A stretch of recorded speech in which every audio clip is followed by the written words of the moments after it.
Bienvenue à ce partage du 20 mars 2024. Quand je vois la date, ça me fait réaliser qu'on commence une nouvelle saison. On est rendu au printemps. Et le printemps, c'est une saison où est-ce que tout reprend vie, tout refleurit. Et c'est ce que je nous souhaite dans notre saison spirituelle, que tout refleurisse, que tout reprenne vie. Aujourd'hui, on va parler des promesses de Dieu. On en parle souvent d'ailleurs et avec raison, parce que les promesses de Dieu, on les retrouve en abondance dans la Bible. Il y a beaucoup de promesses pour nous et Dieu est fidèle. Dieu est fidèle. Toutes ses promesses sont oui en lui. Ça veut dire que toutes les promesses divines sont accomplies en Christ. Il y a une autre chose qu'on sait au sujet des promesses de Dieu, c'est qu'elles s'obtiennent par la foi. Et quand on regarde, quand on lit Hébreux chapitre 11, on voit des hommes et des femmes ont accompli, ont obtenu des choses grâce à leur foi en Dieu. Mais autant dans la parole de Dieu que dans ma vie personnelle, je sais que les promesses de Dieu, même si elles sont vraies, même si elles sont oui et amen, ne sont pas toujours instantanées. Et c'est ça qu'on va regarder durant ce co-partage. Alors, on va lire premièrement Hébreux 6, 11 et 12. « Nous désirons que chacun de vous montre le même zèle pour conserver jusqu'à la fin une pleine espérance, en sorte que vous ne vous relâchiez point et que vous imitiez ceux qui, par la foi et la persévérance, héritent des promesses. » Prions. Père Céleste, je te remercie pour ta parole. Merci parce que on peut s'appuyer sur ta parole. On peut la déclarer, ta parole, parce qu'elle est vraie, c'est la vérité. Et Saint-Esprit, je te demande de venir faire ton œuvre dans le cœur de chaque personne qui va entendre ce partage. Que chaque personne soit encouragée par ta parole. Que chaque personne soit édifiée, instruite par ta parole. Et que chaque personne qui entende ce message puisse vraiment le vivre dans leur vie personnelle. Dans le nom de Jésus. Amen. Amen. Alors oui, c'est par la foi qu'on obtient les promesses. Mais ça prend aussi la persévérance. Et c'est quoi persévérer?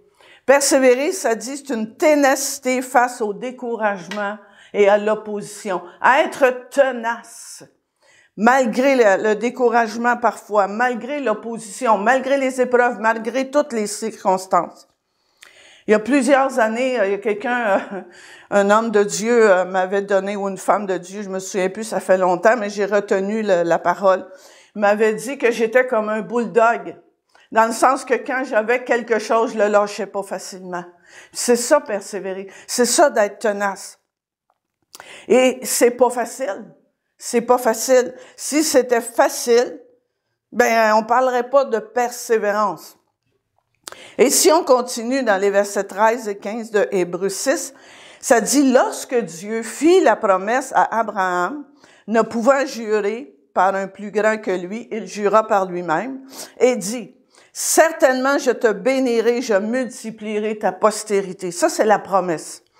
Et c'est ainsi qu'Abraham, ayant persévéré, obtint l'effet de la promesse.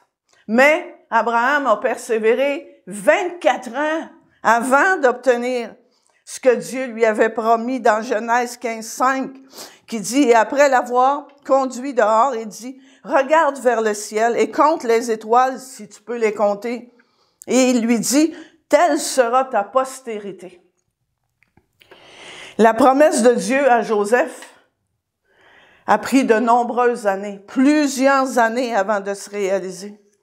David, le roi David, a attendu 7 ans pour voir l'onction royale délivrée par le prophète Samuel se réaliser. Puis ça, ce sont juste quelques exemples. Il y a plusieurs exemples dans la parole de Dieu. Et je pourrais citer plusieurs d'entre vous qui écoutez ce partage. Je pourrais vous citer un exemple. Parce que plusieurs d'entre vous qui croyez, mais vous attendez, peut-être depuis plusieurs années, un miracle, une délivrance, une réponse de la part de Dieu. C'est sûr que la foi, comme je le dis, la Bible nous dit partout, le juste vivra par la foi. Sans la foi, il est impossible de plaire à Dieu. Et la foi fait partie de la vie d'un chrétien, d'un enfant de Dieu. C'est l'élément principal. Mais je dirais ça comme ça, la foi doit marcher main dans la main avec la persévérance. Il faut continuer d'aimer Dieu, puis il faut rester fidèle à Dieu jusqu'à la fin pour recevoir notre héritage, c'est-à-dire la vie éternelle avec lui. Ça, c'est la promesse, je dirais, ultime. Mais il y en a plein de promesses durant notre marche chrétienne, durant notre temps ici sur la terre, jusqu'à ce qu'on obtienne, comme je dis, la promesse ultime qui est de passer l'éternité avec Dieu. Parce que ça dit, celui qui persévérera, encore une fois, jusqu'à la fin, sera sauvé. Et combien on a vu, même des personnes proches de nous parfois, abandonner la foi en Dieu, abandonner, ne pas persévérer. Mais qu'est-ce qu'il y en est des promesses qu'on voit dans la Bible de Dieu, dans la Bible, je veux dire, pour nous, durant notre marche chrétienne, dans la parole de Dieu? Il y en a beaucoup de promesses pour nous. Comme j'ai dit tantôt, le miracle, la délivrance, la parole que j'attends, que tu attends peut-être depuis longtemps. Mais il y a des promesses pour ça. Dieu a promis de répondre. Mais il n'a pas dit quand. C'est ça notre problème à nous. Dieu a des promesses, mais il n'a pas dit quand il va répondre, comment il va répondre. Ça veut dire, qu'est-ce que ça veut dire ça pour nous? Ça veut dire qu'il faut persévérer dans la foi jusqu'à l'exaucement. Et comme je vous dis, pourquoi je dis la foi et la persévérance marchent main dans la main? L'un ne va pas sans l'autre, parce que il faut persévérer dans la foi jusqu'à l'exaucement. Puis qu'est-ce qui empêche parfois l'exaucement? C'est le manque de persévérance. Puis qu'est-ce qui empêche souvent les chrétiens de persévérer dans la foi? C'est que quand on a une promesse de Dieu, et qu'après, année après année après année, puis on n'a pas encore la réponse. On n'a pas encore notre miracle, le miracle qu'on attend. On n'a pas encore la délivrance. On n'a pas encore la victoire qu'on attend. Qu'est-ce qui risque d'arriver? Mais il risque d'arriver de mettre en doute, de douter de ce que Dieu veut pour moi, de ce que Dieu veut pour nous. Et c'est très important de savoir ce que Dieu veut pour nous.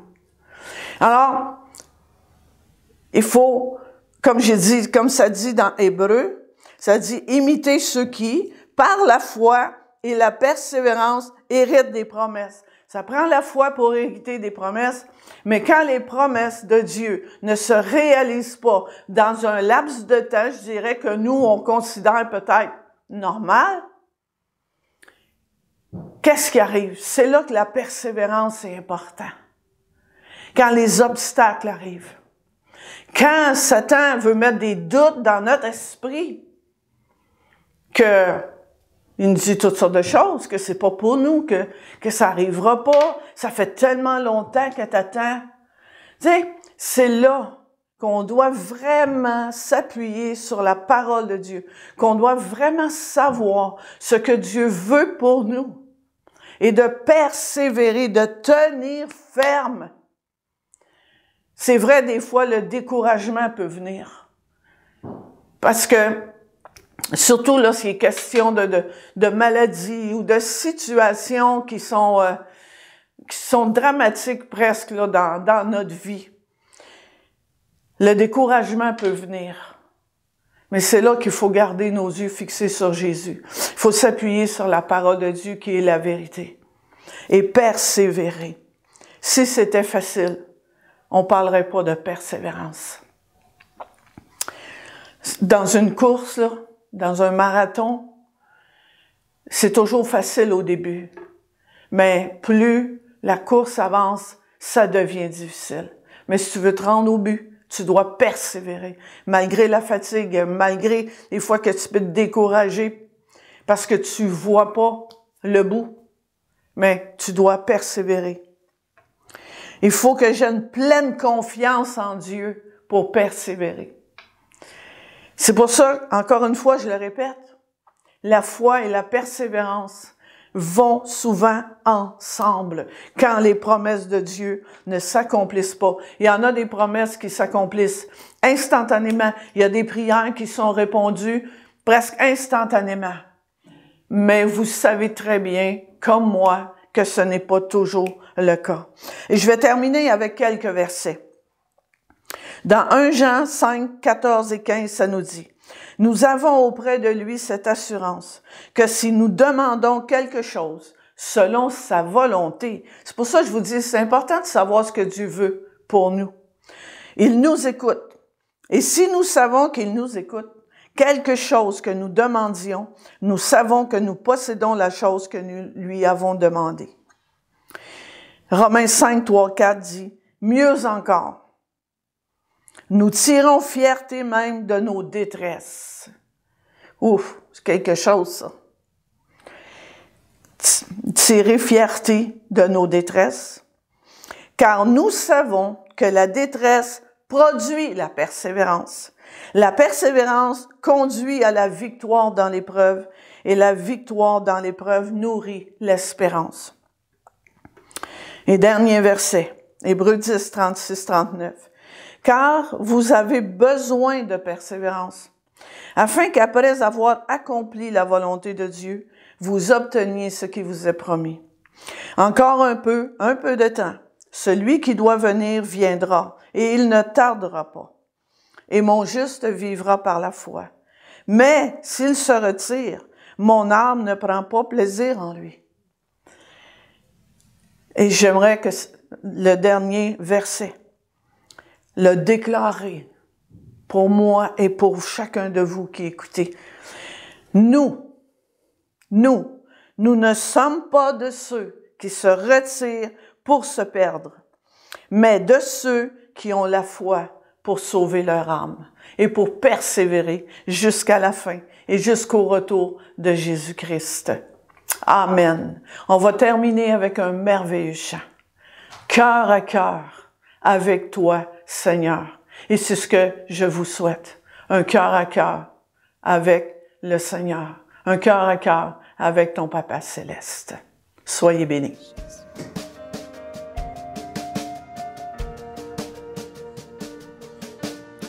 C'est ton cœur que je recherche.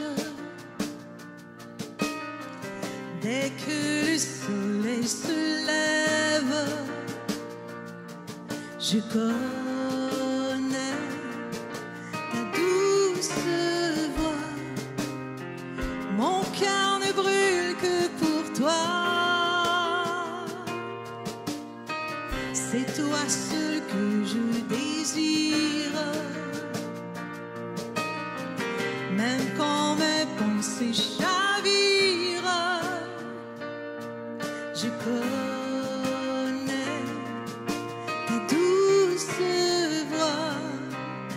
Jésus, tu m'attires à toi pour un cœur à cœur avec toi, Seigneur. Le reste perd en importance quand je suis là dans ta présence. Quand je suis là dans ta présence.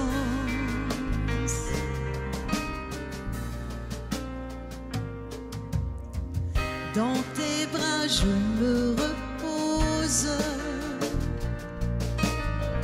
Tous mes fardeaux je les dépose. Je connais ta douce voix. Jésus, je ne veux que toi. Pour un cœur à cœur avec toi, Seigneur, ne reste pas en importance.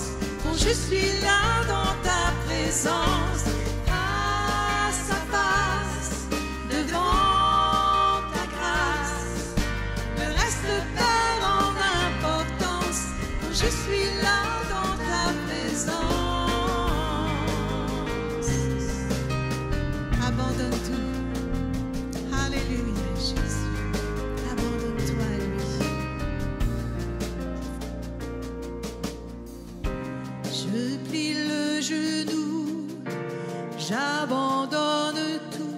Le seul désir de mon cœur, c'est ton cœur. Chante avec moi. Je plie le genou, j'abandonne tout. Le seul désir de mon cœur, c'est ton cœur. Je plie le genou, j'abandonne tout. Le seul désir de mon cœur, c'est ton cœur. Je plie le genou, j'abandonne tout. Le seul désir de mon cœur, c'est ton cœur.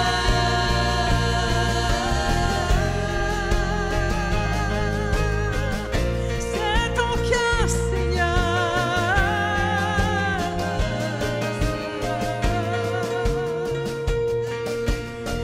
me voici devant toi, Seigneur. Jésus, alléluia.